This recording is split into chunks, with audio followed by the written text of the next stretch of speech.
and welcome to the tutorial for the MedMaster app. Our first page here is alarms, where I can set timers to remind me when I'm supposed to take meds. This will help people keep better medication habits.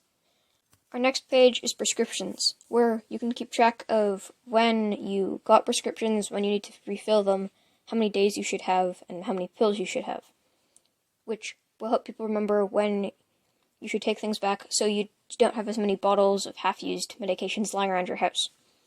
And every time I take one, I can subtract one pill. On notes, I can keep track of anything the doctor tells me. So I can type specific messages from him here. I can also take or upload pictures of medical documents or pill bottles. I have some important notes from the doctor, so those will show up there. Our last page is daily meds, where you can keep track of what you're supposed to take every day of the week, which will help some people stay organized. And that's pretty much all you need to know about using MedMaster.